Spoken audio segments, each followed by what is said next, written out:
Hello and welcome everybody. If you are a healthcare professional aiming to jumpstart your international career, let us work your way to the UK as we go through today's webinar. We've gathered industry experts who will give you insider tips on how to achieve your dream of becoming a healthcare professional in the UK with OET.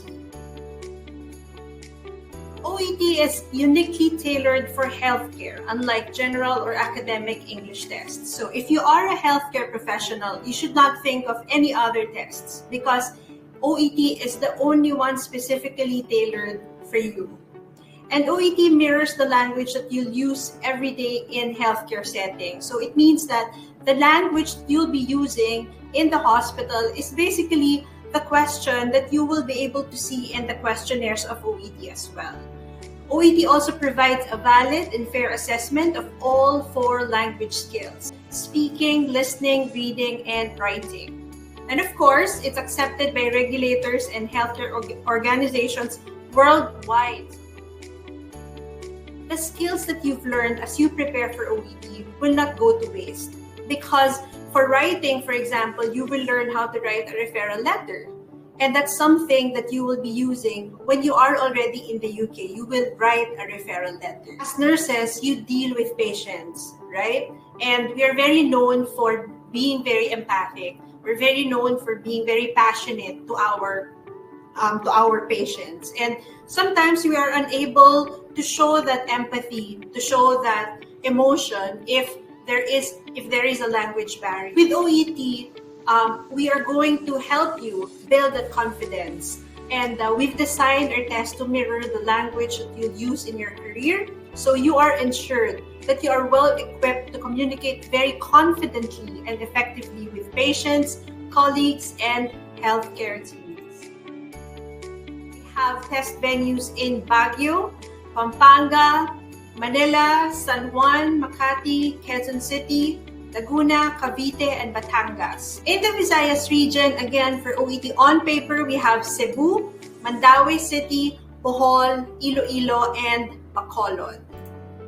For Mindanao, we've got, again, OET on paper, Davao, Cagayan de Oro. Okay, for those who are asking for computer-based tests, we have also in Makati and in Cebu.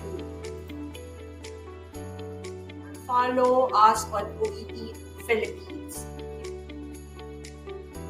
There are 4 different components. So we have the listening test, and that's the first test that you'll do on test day. And then you'll do the reading paper, and then the writing paper follows this. And then on test day, the last test that you'll do is the speaking role play. 2 different important aspects to OET preparation. So we obviously have our test familiarity. So to remember this other important element, which is the language proficiency. One of the most important resources we have is our study guide. This is free and it's an excellent resource to help you organize your self-study, and it has all the preparation resources that you need in one place. The NHS provides hospital services, community services, and other aspects of healthcare. The NMC, so who are they and what do they do?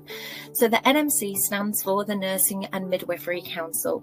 They are separate from the NHS. They are the independent regulator, but every single nurse, midwife, and nursing associate has to register with the NMC in order to be able to work in the UK. The NMC set the required scores that they have. You do need to get a required grade of B or 350 points in most of the subtests. What do you need to apply to work in the UK and to register with the NMC? So you will need your university degree. So you'll need your Bachelor of Science degree in nursing from an accredited institution. As I've mentioned, you will need your OET test results and you need the scores that you can see on the screen. And then you will also need to do 2 tests for the NMC. Part is the CBT. Second part of the Nursing and Midwifery Council test is the OSCE. So with OET, the scores enhance language proficiency, ensuring that there's a clear patient healthcare communication. Their ability to communicate efficiently and effectively to patients and colleagues are an important element that contributes to patient safety and the quality of care that we deliver. Communication reduces the risk of errors, it enhances the quality of care, and it leads to better patient outcomes. It also helps build that trust and rapport with patients. And if you're, looking after hundreds of patients, I've looked after thousands because of the length of my career, but it helps build that trust and rapport, which as nurses you would know it is essential for effective treatment and patient satisfaction.